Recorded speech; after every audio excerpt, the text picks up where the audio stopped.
વલસાડમાં દર્દીને લેવા ગયેલ એમ્બ્યુલન્સના ચાલકે પાણીમાંથી હેમખેમ પ્રસાર કરતા હાશકારો અનુભવાયો।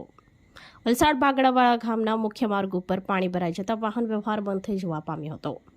વલસાડના તિથલ રોડ ઉપર રવિવારની વહેલી સવારે ભારે વરસાદને કારણે પાણી ભરાવાને કારણે 108 એમ્બ્યુલન્સને પડી હાલાકી, જેમાં એક દર્દીને લેવા ગયેલી 108 એમ્બ્યુલન્સ પાણીમાંથી પસાર થવાનો વારો આવ્યો હતો। જે સમયે એમ્બ્યુલન્સ ચાલકની સૂઝબૂઝથી 108 એમ્બ્યુલન્સ પાણીમાંથી પસાર કરી નીકળતા ચાલકે હાશકારો અનુભવ્યો હતો।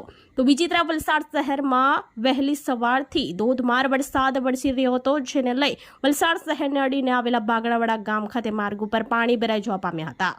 બાગડાવાડા ગામના મુખ્ય માર્ગ ઉપર પાણી ભરાઈ જવાને કારણે વાહન વ્યવહાર બંધ થઈ જવા પામ્યો હતો। તંત્ર દ્વારા યોગ્ય પાણી નિકાલની વ્યવસ્થા ન કરવાને કારણે પાણી ભરાવાની સમસ્યા સર્જાવાને કારણે વાહન ચાલકોમાં રોષ જોવા મળ્યો હતો।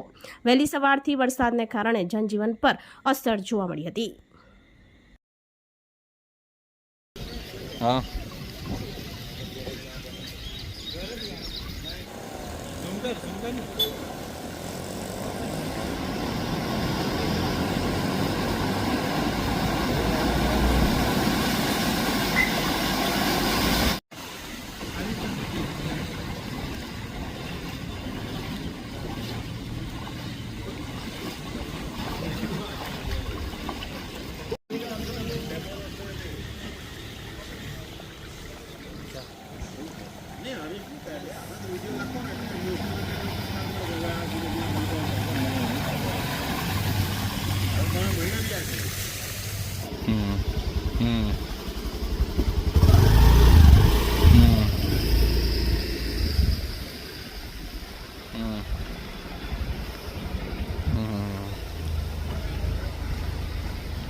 Okay.